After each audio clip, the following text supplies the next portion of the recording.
At narito na naman ang mainit na balita mula sa mundo ng politika. Isang masalimuot at nakakabiglang balita ang yumanig sa bansa ngayong araw.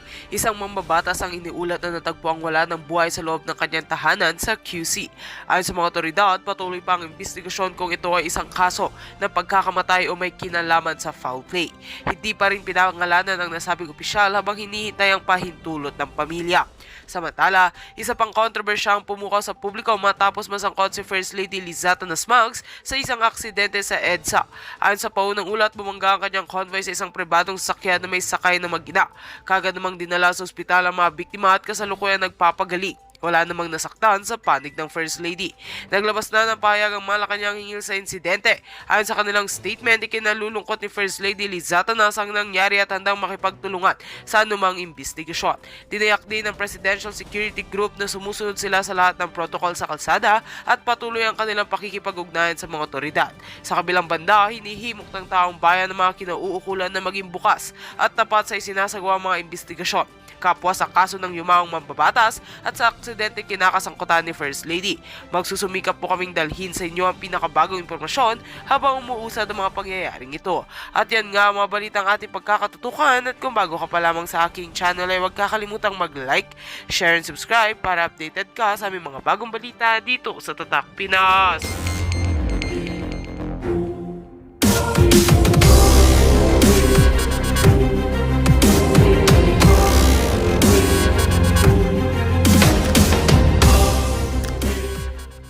Na yung mga kabangagan ng ating gobyerno ngayon, ma'am.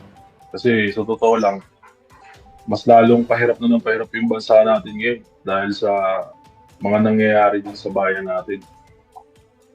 Yeah. Parang yung ibang mga OFW, parang lalo na yung mga makabayan, ma'am, na parang ayaw na nilang umuwi muna ng Pilipinas hanggat hindi tapos yung termino ng administrasyon. Kasi natatakot sila, ma'am, gawa ng may bumalik na naman yung krimen sa bayan natin. Ang kinakatakot pa ng iba, yung safety ng pamilya nila dyan sa bansa. Di ba po? Yeah, Kaya kasi sana nga, yung ibang, ang krimen mataas. Pang Pangulong Duterte nga, hinaharas nila di ba? yun nga So, ma'am pero yung sabi ng iba. natutuwa ako kasi, nag-speak up kayo dyan at kaya kung pwede kang manawagan sa iyong mga pamilya, kausapin ninyo kung dyan sila sa Maynila or sa Davao, kung saan man, na makiisa sila dito sa pagsuporta kay Pangulong Duterte. Kasi ito, may na-receive na tayong information kanina na allegedly nakipagsabuatan na ang ating ang head ng PNP, not yung mga matitinong polis, sa mga rebuilding makakaliwang grupo. At ito'y pagtatraidor sa sa ating mga Pilipinong lahat na nakipagsabuatan ng bangag na administrasyon dito sa mga banyaga. Yun nga po ma'am Saka talagang nakakalungkot na ngayon ma'am ang mga nangyayari sa Pilipinas kasi akala natin itutuloy yung nasimulan ni Pangulong Duterte. Pero ngayon ma'am, hindi ko alam, halos karamihan ng mga adik ngayon namamayagpag. Kaya sa totoo lang, nakakatakot ng magtiwala. Lalo na pag yung maglalakad ka na mag-isa sa labas, hindi mo alam. Kahit pulis nga ma'am, tinutumba di ba po? Yeah. Kaya wala ka nang pagkakatiwalaan. Hindi katulad nung panahon ni Duterte na ultimo yung mga dating adik, hindi na sila hindi na sila katulad ng dati na talagang sabog lagi. Yeah. Kaya yung nangyari kay Tatay Digong na yan, sana malinawan yung ibang Pilipino na sa Pilipinas. Kasi tayo mga OFW, wala man tayo magagawa dyan Ang magagawa lang natin dyan, tumulong, siguro, yun nga, yung kanina yung sinabi ng isang guest nyo na makapagbigay tayo ng konting tulong kahit pag-tubig man lang, yun lang, yung supportang bibigay natin dyan. Yeah. Si Peridot, thank you so much. Si Sel Marquez, thank you so much. So much praying for your safety ni Mayor Duterte at makaalis na siya para from hands nila BBM, sabi ni Peridot. Yes. Thank you Palangga at mag-ingat kayo dyan sa Kuwait. Alam ko hindi ganun kadali ang buhay nyo dyan sa Kuwait, bilang OFW. Maraming nagbago. Tatay Digong dito. Talagang may kamay na bakal, may paninindigan sa dan eh. Alam niyo naman yung mga nangyayari dito, pero siya lang yung bukod na presidente na pag nagsalita, eh, talagang ultimo yung bansa, yung gobyerno dito, ang Yeah. sinasabi. Kaya maraming salamat, ma'am. Mabuhay kayo Thank dyan you. sa Pilipinas. At Gusto mo ako dyan sa Sige mga po, kapwa ma'am. mo OFW at magpakatibay kayo para syempre sa pamilya ninyo. At thank you para sa Sige, pagmamahal ma'am. nyo sa Thank bahay. you po. God bless you. Thank you very Maraming much. salamat po, ma'am. Ingat po kayo po. So palangga, ayan nakikita nyo, naririnig nyo ang mga sentimiento ng ating mga palanggang OFW na talagang sila ay nandiyan para kay Pangulong Duterte. So si Tessa Mayrds, Tessa, ikaw na susunod. Ayan, Tessa, are you there? Tessa, unmute mo kung ikaw ay nandiyan para ikaw ay makakita ng taong bayan at marinig ang iyong sentimiento. Pero mukhang natutulog ka na, ay tagalin na kita sa stage. At isasalang natin si Maria Lourdes Villaflor. Ay, Tessa, andyan ka ba? Wala pa rin si Tessa. Oh, Maria Lourdes. Ayan. Hi po, ma'am. May palangga, how are you? Sa Saudi po ako, ma'am. O, kumusta ka dyan sa Saudi palangga? Alam ko, Okay lang naman po, ma'am. Gusto ko lang po, ma'am, magbigay ng personal na saloobin tungkol po sa war on drugs. Okay, go ahead palangga. Dalawa po kasi na kapatid ko ang nasave ni tatay noong time na yun. Ano nangyari palangga? Hindi po, ma'am, kasi kung wala po si tatay noong time na yun, dalawang pamilya po ang masisira dahil po sa drugs. Kaya hindi po pwedeng hindi ako mag-support kay tatay. Bilang din po para bago po yumao ang aming nanay, ay nagbago po sila. Kaya napakabigat po ba na yung taong nagtulong sa ikakabuti, bakit ginanyan po? Kasi isa po kami sa pamilya po na naka-gain po ng ikakabuti po ng war on drugs. Hindi ko lang po maisip bakit po ganun po ang tao. Nabiglaan na lang nag-judge po ba? Ewan ko, ma'am. Yung kapatid mo, palangga, nagbagong buhay, nabago dahil Opo. sa programa ni Pangulong Duterte. Dalawa po sila, ma'am. Nung time po yun, grabe po talaga, ma'am, na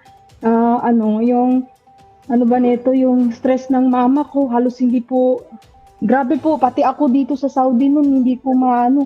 Pero ngayon po, ma'am, umpisa noong 2016, na bago ang isa kong kuya, nagsunod yung dalawa. Nandito po sila lahat ngayon, ma'am, kasama ko. Dahil dun, kung wala po nun, ma'am, wala na talaga. Dalawang pamilya po ang masira. Kasi hindi po natatakot mga Kaya yun lang po, ma'am, ang saloobin ko po, ma'am, ang gusto kong i-share po sa tao na meron pong natulungan at nasave po si Tatay Digong po, ma'am. Yan lang po, ma'am. Thank you, Maria Lourdes. Mag-ingat ka dyan. Thank you sa time Okay mo. po, ma'am. Thank you very Bless much. po. Alright. So, kita nyo mga kapabalangga, yan ay hindi trolls, mga taong, mga OFW na talagang nagpapatotoo kung ano yung magandang ginawa ng ating Pangulong Duterte nung time niya. Si Sniper, available ka pa ba? Are you there? May camera ka ba? Hindi po ako magkakamera. Hello po. Hindi ka na camera. Nasaan ka? Sa Pilipinas o sa ibang bansa? Sa Saudi po ako, ma'am. Okay, daming taga-South, taga-Middle East ngayon. Kumusta ka dyan? Anong Ah. pakiramdam? Ginigipit ang inyong dating Pangulong Duterte na malaking naiambag o naitulong sa mga OFW? Sobrang galit na galit nga ako ngayon eh. Kung nasa Pinas lang ako, tapos nasa harap ako ni Torre. Plus may baril ako, buwis buhay, papating kong hayop na yun, animal yun eh. Huwag kang magsalta ng ganyan palangga at baka ikaw ay nagagawa ng eksena. Pero wala ka naman sa Pilipinas,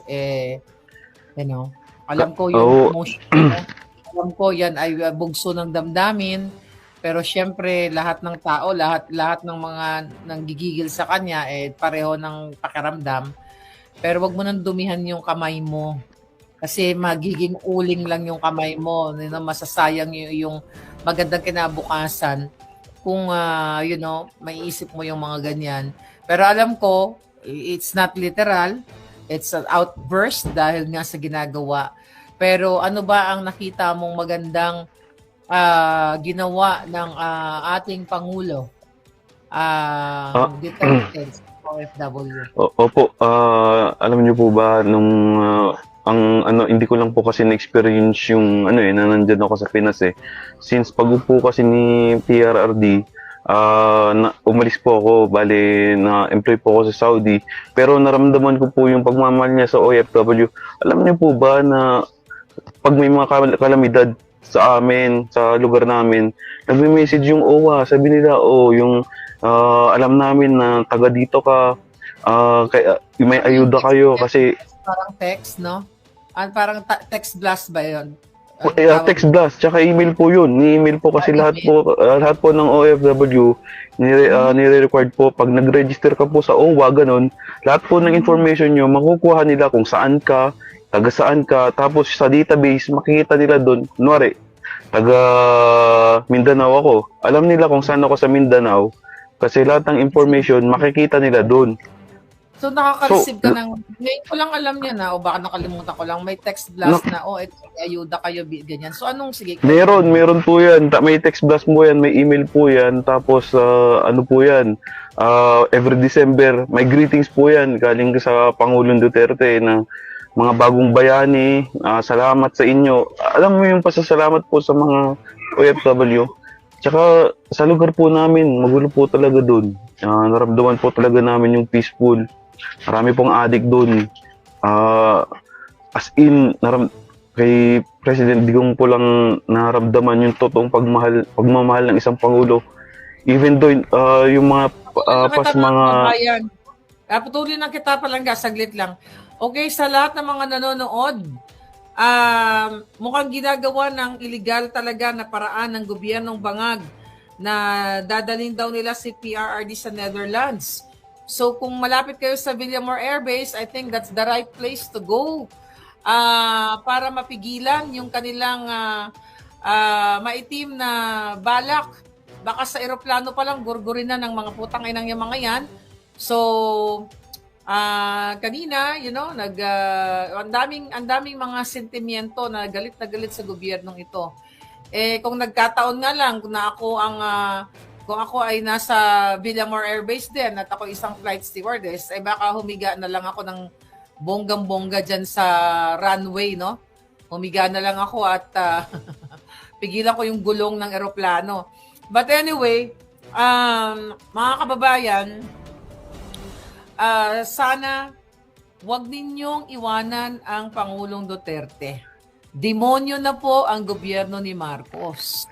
Lahat ng paraan, kailangan kumilos kayo dahil mayroon pang discrepancy na mga nare-report na pwedeng hindi authenticated or hindi genuine yung warrant of arrest na sinasabi nila. At hindi lang yon, illegal ang kanilang ginagawa dahil walang jurisdiction ang ICC. So, kung kayo ay pakiramdam ninyo, nagkaroon kayo ng peaceful na buhay ng panahon ni Pangulong Duterte, kayong nasa Maynila na malapit sa Villamor o kahit malayo, ayun pa lang ay suportahan ninyo ang ating Pangulo at ang ating mga kababayan na nandoon na ngayon. So, yes, Palangga, ituloy mo lang ang iyong sentimiento. Gusto ko lang i-update itong ating mga Palangga na nanonood ngayon dahil alam ko yung iba papunta na sa Villamor. Oo. Actually, ma'am, ang request ko lang sana ngayon, katulad nga po ng ibang sentimento ng ibang OFW, nataon naman na wala kami dun sa Pinas. Mas maganda sana kung mag-open account po tayo para mag-contribute, no? Para yung mga tao na nandun po ngayon na sumusuporta sa Pangulo, makatulong mo lang tayo ba? Yes, pero wala pang ganong sa atin, no, advice na ako naman, lagi naman tayo nagtutulong dito sa ating mga palangga, kahit na walang.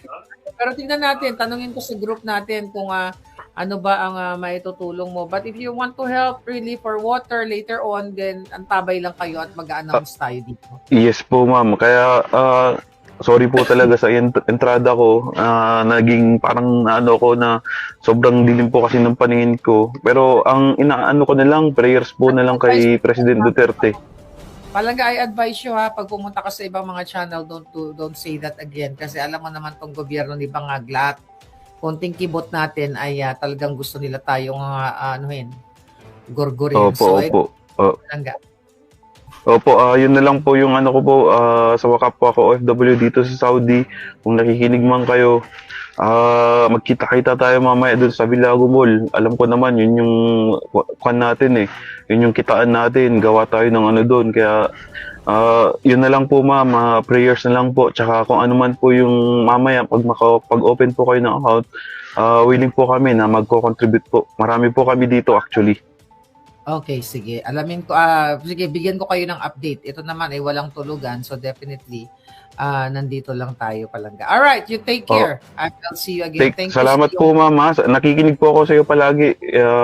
We support you talaga ma'am. Salamat po sa being our isa sa mga nagsasabi ng katotohanan tsaka boses namin. Alam namin na kayo, minsan wala kaming time, kayo lang ang may time. Salamat po talaga kasi kayo po yung nagiging boses namin. Salamat po talaga ma'am. God bless you po.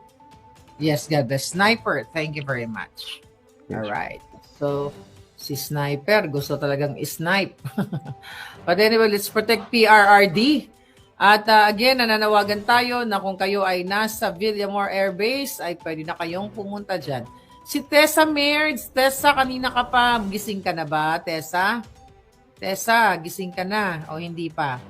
So anyway, kung hindi ka pagising, ay goodbye na muna at papasok natin si Maria. Maria? Okay, Maria. Brutally, ano to? Yeah, si Maria. Maria, andyan ka ba? Unmute yourself, my darling. Yes. Hello ma'am, good morning po. Bahrain po ma'am. Oh my God, lagi ang daming mga OFW sa Middle East. Kumusta ka na? Anong pakiramdam mo ngayon dahil sa nangyayaring ginagawa ng ating Pangulo? Actually po ma'am, simula nung malaman ko nalilipad si Pangulong Duterte papuntang Hong Kong, kinakabahan na ako. Sa dami, lagi po ako nanonood sa inyo pero hindi lang ako, parang silent lang. Unang-una po kasi nung panahon ni Pangulong Duterte, dalawa po kasi sa kapatid ko ang alam mo na lulong sa Yung nalulong. droga. Tapos hanggang ngayon kasi ako pa rin nagsusuporta sa pamilya ko. Nakagaan na sana noon ang panahon ni Pangulong Duterte kasi nabago. Tapos ngayon, simula nang pumasok si Marcos sa administrasyon, bumalik na naman sila. Andoon yung nagbabanta yung kapatid ko sa nanay ko, napapatayin, bedridden ng tatay ko, may sakit ang nanay ko. Nahihirapan ako ngayon tapos nag-aalala ako sa kalagayan ni Pangulong Duterte. Ang gusto ko lang po sanang sabihin na noon kusa po tayo na iniluklok si Pangulong Duterte sa pwesto. Nagkusa po tayo na kahit sa mga survey, bagsak si Pangulong Duterte noon na akala nila hindi makakapasok pero nagkaisa lahat ng Pilipino. Nagkusa tayo mga Pilipino na ipasok siya sa pwesto. Sana ngayon po lahat ng Pilipino, yung milyon-milyon na bumoto sa kanya ay magkaisa na rin na lumabas. Nagpaplano po akong umuwi. Kahit man lang, kahit isang katawan lang ako, makadagdag man lang sa bilang sa EDSA. Kasi wala na ibang pag-asa. Sa tagal kong nasa abroad, kay Pangulong Duterte lang nagkaroon ng hustisya ang mga OFW. Siya lang yung tunay na nagmamahal sa atin. Tapos, siya lang yung nagmamahal sa bansa natin ng totoo. Ang dasal ko na lang po sana na magising na lahat ng tao, wag nang matakot, wag wag nang pangunahan ng takot, wag nang mangibabaw ang takot kasi habang natatakot sila lalong nananakot ang gobyerno ni Marcos. Yes. Tama ka dyan. Yun lang po. Gusto ko lang malaman na nung panahon ni Pangulong Duterte, yung mga kapatid mo ay biktima ng pulbo ng ipinagbabawal na D at sila ay gumagamit. Tapos, nung panahon ni Pangulong Duterte ay nagbago at nagparehab sila dahil ng takot. Meron silang takot, Opo. tama? Opo, nagbago po sila, tumigil, nagtrabaho ng matino. Wow. Tapos, ng 6 na taon, tahimik ang buhay ko ng 6 na taon. Kasi, Yeah, kasi trabaho sila, Yung- maayos sila. pandemic pa noon, nakakapagpadala ako ng maayos, na hindi nagagalaw ng mga kapatid ko, walang nabebenta sa lahat ng kailangang ibenta sa bahay. Ngayon, nabidrede ng tatay ko, may sakit ang nanay ko, tapos mga kapatid kong pasaway na ulit. Yun ang problema ngayon, na ang pangarap ko talaga mabalik ulit ang Duterte sa pwesto. Kasi doon lang talaga nagkakaroon ng katahimikan ang buhay ng mga Pilipino, lalo na sa amin mga OFW na malayo sa kanila. Sana nakikiusap ako sa mga tao na nagmamahal pa sa Pilipinas, nagmamahal sa mga Duterte na lumabas na tayo, na huwag nang matakot. Kailangan na natin lumaban kasi kapag nangyari ang haka-haka na matutulad na naman tayo sa martial law. Una kong naramdaman ito nung martial law. Sorry, bata pa ako noon pero 10 taon ako nang matapos ang martial law. Pero naramdaman ko rin to noon kasi panganay ako sa amin. Naranasan ko rin tong ganitong pang-oppress noon. Bugbog sarado ang tatay ko. Pinapasok kami sa bahay. Wala naman kaming kasalanan. Ayoko na sanang mangyari pa ulit yun. Sana lumabas na lahat. Sana lumaban na lahat. Yeah. Kasi kung hindi na makaya ng militar ang dami ng tao sa labas, saan sulok man sa Pilipinas, masasambat papanig sila sa mga tao. That's true. Breaking news lang tayo, Palangga, Opo.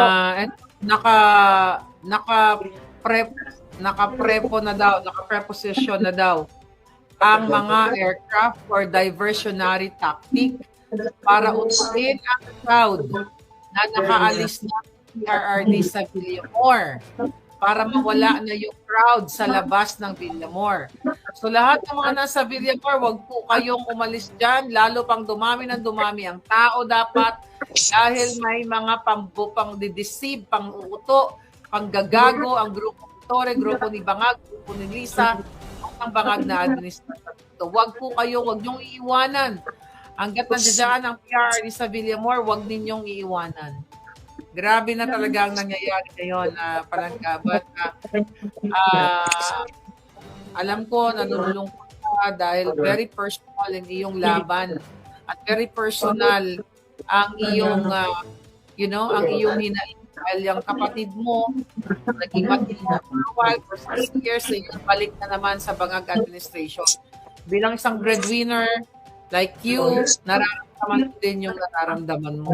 Kaya nagpapasalamat ako dahil kayo ay nagpapakita dito sa salita, nagpapakita ng iman, yung boses, na kayo ay hindi mga tao, mga OFW, na minsan ay nabigyan ng pag-asa ng Duterte administration. Kaya thank you Palangga, lakas yung loob mo. Alam ko talagang malungkot, tibayan mo at nandito naman, nakantabay naman tayo at may mga abogado sa Pangulo. They will see kung hanggang saan tayo makarating. But hindi natin siya iiwanan no matter what. Salamat, madam. Salamat ng marami. Bye-bye po. Stay strong Palangga. Opo. So ayan mga kababayan, so talagang very emotional ang ating mga palangga. Well, ganun talaga at na-experience nila yung kabutihan ng ating Pangulo. So, yun. At meron na tayong ilalagay sa 7 feet below and Alright. Si Ma'am Belen Trost, ito ang aking palangga, nakakilala ko. Ma'am Belen, ano naman ang ating masasabi Ay, ngayon? kumusta ka na? How are you? Ito okay. Ay, Ah, nako. Yun ang palaban, di tayo natutulog. Yes, ako din hindi na makatulog. Anyway, gusto ko lang manawagan sa mga kapulisan natin at saka sa mga kasundaluhan. Malakasan mo palangga yung audio mo medyo mahina. Alam kong maraming nananawagan ako sa mga kapulisan natin at saka sa mga kasundaluhan. Marami sa kanila, lalo na yung nasa mababang rangko pa, na mahal nila ang presidente, si Presidente Duterte. Marami sila at saka alam kong iniisip nila gusto kong manawagan sa kanila na tanawin nila ang utang na loob kay President Duterte na dinoble ang sweldo nila noon. Na sa bawat mangyaring sakuna or something na mangyari sa kapwa nila, nandoon si President Duterte, dinadalaw sila, dinadamayan sila sa hospital. Pag may namatay yung mga pamilya, sinusuportahan ni President Duterte. Kayong mga kasundaluhan, marami kayong mga nasa baba. Kakaunti lang yung mga nasa taas. Kaya pag nagsanib kayong mga kapulisan, kasundaluhan, sumanib na kayo sa mga taong mag-aalsa. Mananalo tayo dyan sa mga hayop na nasa itaas na yan. Lalo na yung pinakapangit na hayop sa balat ng lupa na si Torre. Yan ang isa sa dapat mawala dyan sa kapulisan nyo. Yan ang nagdadala sa inyo sa mga kasamaan. Kayong mga mabubuting kapulisan at kasundaluhan. Mag-isip-isip naman kayo na tanawin nyo yung utang na loob sa kay President Duterte. Yung pagmamahal na binigay ni President Duterte sa inyo nung kanyang kapanahunan. Hanggang ngayon, ipagtatanggol niya kayo. Kung ibibigay niya, pwede lang ibigay niya yung buhay niya para sa inyo. Ibibigay niya. Ngayong matanda na siya, ngayong inaapi-api siya ng mga nandiyaang nakaupo. Yang sina Marcos, si Lisa, si Martin Romualdez, yung mga nasa mga representatives na mga magnanakaw. Tapos ngayon, yung pinakahayop na pangit sa balat ng lupa na si Torre. Isa yan sa naggagawa ng mga ganyan dahil sa bawat gawin niya, naniniwala ako na sa bawat gawin na ni Torre against sa mga kalaban ni Marcos at ni Lisa at ni Romualdez, meron siya milyon palagay ko, baka bilyon na ang perang nakukuha niya. Yan ang nangyayari ngayon na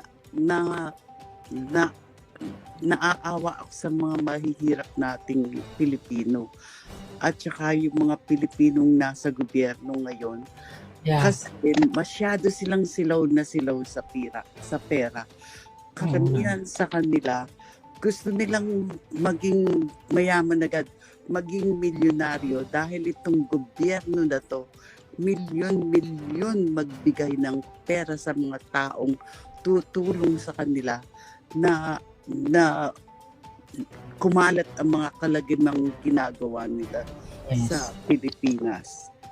Kayo namang mga Pilipino. Talaga, grabe talaga, no? But anyway, thank you so much. Palaga, Belen. At thank you sa iyong time at iyong mga sentimiento. At nakikita natin kung gaano kawalang yung gobyernong ito. I'll talk to you again. At magpahinga ka na muna.